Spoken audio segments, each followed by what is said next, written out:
What up everyone, this is Mo Tutorials here, and today I'm going to show you how to fix your laptop lagging after you unplug the charging cable. So let's get right into this. So this happens a lot of times when you're basically charging your laptop and you just unplug the thing, right? Because let's just say it's 100% now, or you need to move it and put it somewhere else, right? Whatever, right? And then essentially it starts to lag. There's an easy way to fix this, and there's an actual reason to why it's happening. So you want to go to your search bar and type in power options until you see this one pop up where it says edit power plans. It's fine. You're just technically trying to go to where it says power options. So just press this top button to get to this page here.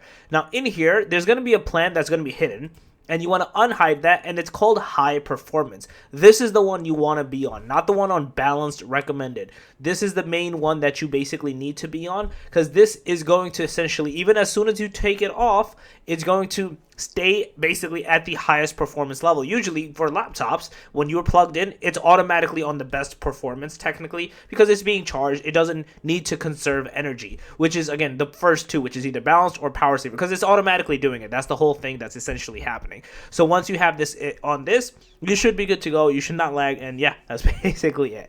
If you guys are a video, please pass it up. Go ahead and channel, make sure to subscribe, click that notification bell, and I'm on Tutorials out. Peace.